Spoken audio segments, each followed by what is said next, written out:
സുന്നത്ത് ജമാഅത്തിന്റെ പ്രവർത്തനം സജീവമാക്കാൻ, അഖിലേന്ത്യാ തലത്തിൽ അതിന്റെ സംഘടന ഉണ്ടാക്കാൻ അതേ സമസ്ത കേരള ജമിയത്തുൽ ഉലമ ഏത് കാലത്ത് 1962 തീരുമാനമെടുത്തു.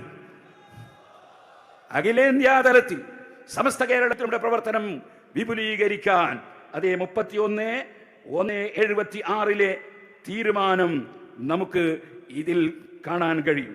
സമസ്ത കേരള ജമിയത്തുൽ ഉലമയുടെ പ്രവർത്തനങ്ങൾ അഖിലേന്ത്യാ തലത്തിൽ എല്ലാ സ്ഥലങ്ങളിലും എത്തിക്കാൻ വേണ്ടി അതിന് ഭാഗ്യം ലഭിച്ച മഹാപണ്ഡിതനാണ് ശൈഖുനാ സുൽത്താനുൽ ഉലമ കാന്തപുരം ഉസ്താദ്.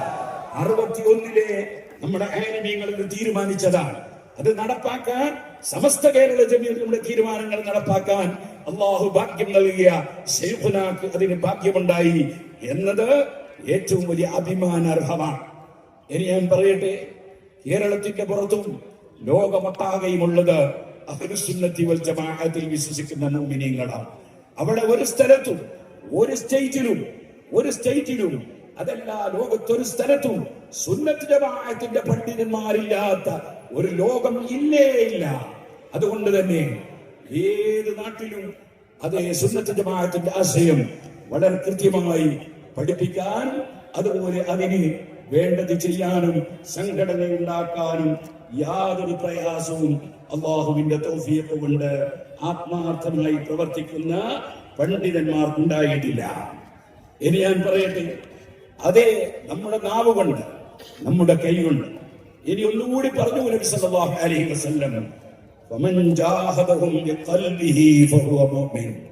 പുത്തനാശയക്കാർക്കെതിരെ കൈകൊണ്ട് ചെയ്യേണ്ട പ്രവർത്തനങ്ങൾ, ഗ്രന്ഥം രചിക്കലും ലേഖനം എഴുതലും പുസ്തകം എഴുതലും സ്മരണിക എഴുതലും ഒക്കെ അതിൽപ്പെട്ടതാണ്. രണ്ടാമത് നാവ് കൊണ്ടുള്ള ഖണ്ഡന മണ്ഡന പ്രവർത്തനങ്ങൾ. അൽഹംദുലില്ലാഹ്, ഞാൻ പറയട്ടെ, 1989 മുമ്പ് എടവണ്ണയിൽ നമുക്ക് സുന്നത്ത് ജമാഅത്തിന് പള്ളിയില്ല. നിങ്ങൾ മനസ്സിലാക്കാൻ, പള്ളി ഇല്ലാതെ ആയതല്ല. നേരത്തെ അവിടെയുള്ള പള്ളി സുന്നത്ത് ജമാഅത്തിന്റെ പള്ളിയാണ്. അതൊരു ദിവസം സുന്നത്ത് ജമാഅത്തിന്റെ വിരോധികൾ അത് തട്ടിയെടുത്ത് അവിടെയുള്ള മഖ്ബറ അടിച്ചു പൊളിച്ചു എന്ന് അവർ തന്നെ എഴുതിയിട്ട് അവർ മഖ്ബറ പൊളിച്ചു എന്നല്ല പറഞ്ഞത്, വിഗ്രഹധ്വംസനം നടത്തിയെന്നാണ് പറഞ്ഞത്. മഹാന്മാരുടെ മഖ്ബറ വിഗ്രഹമാണോ? എന്നാൽ മദീന ശരീഫിൽ അസ്റഫുൽ ഖൽഖ് സല്ലല്ലാഹു അലൈഹി വസല്ലമയുടെ വലിയ ജാറമുണ്ടല്ലോ, മഖാമുണ്ടല്ലോ, അതേ ഹുജ്റത്തു ശരീഫ് ഉണ്ടല്ലോ, സിദ്ദീഖ് റളിയല്ലാഹു അൻഹു ഉണ്ടല്ലോ, ഉമർ റളിയല്ലാഹു അൻഹു ഉണ്ടല്ലോ. സുഹൃത്തുക്കളെ, അത് വിഗ്രഹമാണെന്ന് പറയാൻ ഈ കക്ഷികൾക്ക് കഴിയുമോ?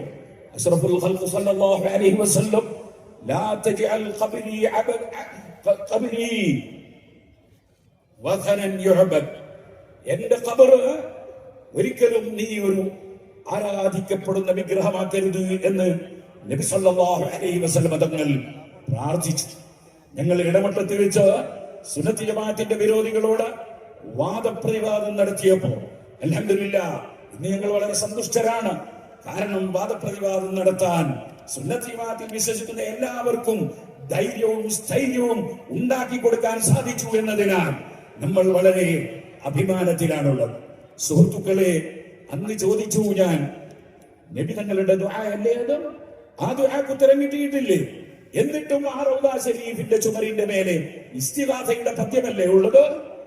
അതെ, യാ ഖൈറ മൻ ദുഫിനത് ബിൽഖാഇ അഅ്ദമുഹു എന്ന് പറയുന്ന നബി തങ്ങളെ വിളിച്ച് ഇസ്തിഗാസ ചെയ്യുന്ന പദ്യം ആ ചുമരിന്റെ മേലെ ഇല്ലേ? അവിടുത്തെ ജാറം അവിടെ ഇല്ലേ? എന്നിട്ട് അത് വിഗ്രഹമാണെന്ന് ഈ പുത്തൻവാദികൾക്ക് പറയാൻ എങ്ങനെയാണ് ധൈര്യം വരുന്നത്? വിഗ്രഹധ്വംസനം നടത്തിയെന്നല്ലേ എടവണ്ണയിലെ ആ വലിയ ജാറം അടിച്ചു പൊളിച്ചിട്ട് അവർ ലേഖനം എഴുതിയത്? സുഹൃത്തുക്കളെ, ഞാൻ പറഞ്ഞു വരുന്നത്, നിങ്ങൾ ഓർക്കണം, ഇതേപോലെ വലിയ ഒരു സയ്യിദിന്റെ ജാറം, ആ സയ്യിദിന്റെ നേതൃത്വത്തിലാണ് കുറ്റ്യാടിയിലും പരിസരങ്ങളിലും പള്ളിയുണ്ടായത്, മഖ്ബറയുണ്ടായത്. ജമാഅത്തെ ഇസ്ലാമിക്കാർ യാതൊരു മടിയുമില്ലാതെ ആ മഹാന്റെ ഖബർ അടിച്ചു പൊളിച്ച് പള്ളിയിൽ നബി സല്ലല്ലാഹു അലൈഹി വസല്ലം നടത്തിയതുപോലെയുള്ള ഖുതുബ മാറ്റിയില്ലേ? ഞങ്ങൾ നബി തങ്ങളുടെ സുന്നത്ത് പിന്തുടരുമെന്ന് പറയുകയും അതേസമയത്ത് നബി തങ്ങളുടെ ജീവിതത്തിൽ എപ്പോഴെങ്കിലും അറബിയിലല്ലാതെ ഖുതുബ ഓതി അറബിയിലല്ലാതെ ജുമുഅ നിസ്കരിച്ചിട്ടുണ്ടോ? അതെ, ഒരു ഭാഷയിൽ ജുമഅയും മറ്റൊരു ഭാഷയിൽ ഖുതുബയും നബി തങ്ങളുടെ ജീവിതത്തിൽ വല്ലപ്പോഴും ഉണ്ടായിട്ടുണ്ടോ? സഹാബത്തിന്റെ ജീവിതത്തിൽ ഉണ്ടായിട്ടുണ്ടോ? അയിമ്മത്തിന്റെ ജീവിതത്തിൽ ഉണ്ടായിട്ടുണ്ടോ? 1300 കൊല്ലം അങ്ങനെ ഒരു സംഭവം ഉണ്ടായിട്ടുണ്ടോ? എന്നാൽ സുഹൃത്തുക്കളെ, അവിടെയുള്ള പള്ളിയിൽ ഖുതുബ മാറ്റിയിട്ട് ആയിരക്കണക്കിന് ആളുകളെ ജുമഅ ഈ പുത്തൻവാദികളായ ജമാഅത്ത് ഇസ്ലാമിക്കാർ നശിപ്പിച്ചു കളഞ്ഞില്ലേ? ജമാഅത്ത് ഇസ്ലാമി അവരുടെ ചില പഞ്ചസാര വാക്ക് കേട്ട് ഒരാളും പെട്ടുപോകണ്ട. വളരെ നന്നായി ശ്രദ്ധിക്കണം. ലോകത്തിന്റെ മുഴുവൻ നേതാവ് അസ്റഫുൽ ഖൽഖ് മുഹമ്മദ് റസൂലുള്ളാഹി സ്വല്ലല്ലാഹു അലൈഹി വസല്ലം തങ്ങളുടെ ശരീരം, അമ്പിയാക്കളുടെ ശരീരം മണ്ണിൽ നിന്ന് ജീർണിക്കുകയില്ലെന്ന് ഇബ്നു തൈമിയ്യ പോലും ഇബ്നുൽ ഖയ്യിം പോലും അവരേറ്റവും ബഹുമാനിക്കുന്ന പണ്ഡിതന്മാരായി പരിചയപ്പെടുത്താൻ അവരെയല്ലേ, അവര് പോലും രേഖപ്പെടുത്തിയിട്ട് അത് അംഗീകരിക്കാൻ ജമാഅത്ത് ഇസ്ലാമിക്ക് കഴിഞ്ഞില്ലല്ലോ, മുജാഹിദിന് കഴിഞ്ഞില്ലല്ലോ. ഞാൻ ചോദിക്കട്ടെ, മുസ്ലിം സമുദായത്തിന്റെ നന്മയാണ് ഈ പുത്തൻവാദികൾ ഉദ്ദേശിക്കുന്നതെങ്കിൽ ഹബീബ് നബി തങ്ങളുടെ ശരീരം മണ്ണിൽ നിന്ന് ജീർണിച്ചു എന്ന് പറഞ്ഞതുകൊണ്ട് ഈ സമുദായത്തിന് എന്ത് നേട്ടമാണ് ജമാഅത്ത് ഇസ്ലാമിക്കാരൻ ഉണ്ടാക്കാൻ പോകുന്നത്? ജൂതന്മാരെ തൃപ്തിപ്പെടുത്താനല്ലേ അത് എഴുതി വെച്ചത്? ഇസ്ലാമിന്റെ ശത്രുക്കളെ തൃപ്തിപ്പെടുത്താനല്ലേ അത് എഴുതി വെച്ചത്? അല്ലാതെ തെളിവുണ്ടായിട്ടാണോ? പരിശുദ്ധ ഖുർആൻ വ്യക്തമായി പറഞ്ഞതല്ലേ. അതേ വലഖദ് ആതൈനാ മൂസൽ കിതാബ ഫലാ തകും ഫീ മിർയത്തിൻ മിൻ ലിഖാഇഹി. മൂസാ നബിയെ കണ്ടുമുട്ടി എന്ന് ഖുർആൻ പറഞ്ഞതല്ലേ. നബി സല്ലല്ലാഹു മൂസാ നബി അലൈഹി സ്വലാത്തു വസ്സലാം ഖബറിൽ ജീവിച്ചിരിക്കുന്നത് കൊണ്ടല്ലേ കണ്ടുമുട്ടിയത്? ഖബറിൽ നിന്ന് ഇറങ്ങി പുറത്തേക്ക് വന്നത് കൊണ്ടല്ലേ കണ്ടുമുട്ടിയത്? ആകാശത്തിൽ നിന്ന് സംഗമിച്ചത് കൊണ്ടല്ലേ കണ്ടുമുട്ടിയത്? അതൊക്കെ ഇമാം മുസ്ലിം ബുഖാരിയും മറ്റും റിപ്പോർട്ട് ചെയ്ത ഹദീസിൽ വ്യക്തമായുള്ളതല്ലേ. പക്ഷെ ഈ ബുഖാരിയും മുസ്ലിമും ഒരു മുജാഹിദും ഒരു ജമാഅത്തുകാരനും അംഗീകരിക്കുന്നില്ല. അവർ പറയൽ ഖുർആനും സുന്നത്തും സ്വീകരിക്കും എന്നാണ്. ഖുർആനിൽ നബി സല്ലല്ലാഹു അലൈഹി വസല്ലം തങ്ങളോട് ശുപാർശ തേടണം എന്നല്ലേ പറഞ്ഞത്? നബി തങ്ങൾക്ക് ശുപാർശ പറയാനുള്ള അധികാരം മാത്രമല്ല, നബി തങ്ങൾ ശുപാർശ ചെയ്താലാണ് ഞാൻ പാപം പുറത്തു കൊടുക്കുന്നത് എന്നല്ലേ ഖുർആൻ പറഞ്ഞത്? ഇവിടെ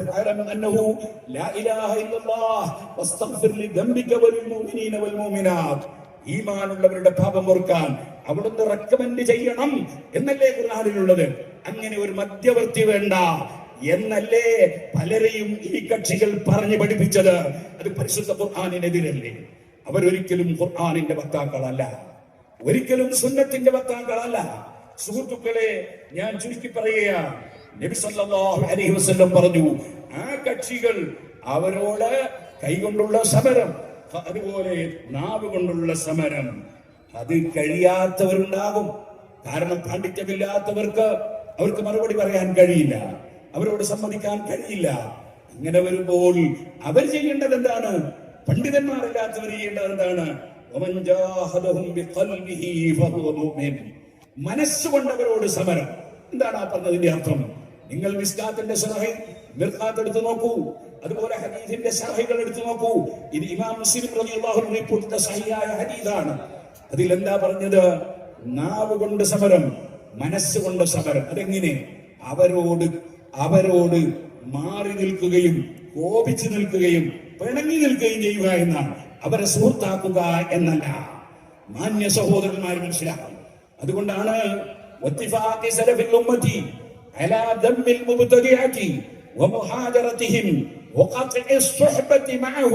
ഇമാം ഗസാലി റളിയല്ലാഹു അൻഹു കിതാബുൽ മുസ്തസ്ഫയിൽ പറഞ്ഞ വാചകമാണ്, ഒരു സഹാബിക്കും തർക്കമില്ല, ഒരു ഇമാമിനും തർക്കമില്ല, സുന്നത്ത് ജമാഅത്തിന്റെ വിരോധികളുമായി ബന്ധം വിച്ഛേദിക്കണം.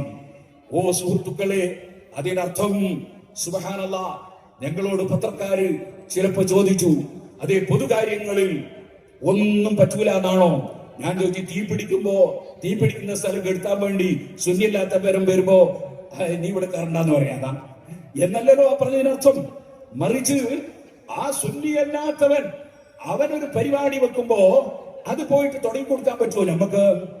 അത് പോയി ഉദ്ഘാടനം ചെയ്തു കൊടുക്കാൻ പറ്റുമോ നമുക്ക്? അതേപോലെ സുന്നത്ത് ജമാഅത്തിന്റെ വിരോധിയായ അതേ മൗലവിമാർ അവരുടെ മഹത്വങ്ങൾ എഴുതിയ പുസ്തകങ്ങൾ അത് പ്രകാശിപ്പിക്കാൻ പറ്റുമോ ഒരു സുന്നിക്ക്? 100 വർഷം പ്രകാശവർഷം. ഈ 100 വർഷത്തിനിടയിൽ ഇന്നേ വരെ സമസ്ത കേരള ജമിയത്തുൽ ഉലമയുടെ ഒരു നേതാവിനും രാഷ്ട്രത്തിനെതിരെ എഴുതുകയോ പറയുകയോ ചെയ്തു എന്ന നിലക്ക് ഒരു ജയിലിലും കിടക്കേണ്ടി വന്നിട്ടില്ല. ഒരിക്കലും സമസ്ത കേരള ജമിയത്തുൽ ഉലമയുടെ ഉലമാക്കളെ സംബന്ധിച്ച് അങ്ങനെ ഒരു ചിത്രശക്തിയാണെന്ന ആരോപണം ഇന്ന് വരെ ഉണ്ടായിട്ടില്ല. കാരണം ഉണ്ടാകാൻ വകുപ്പില്ല.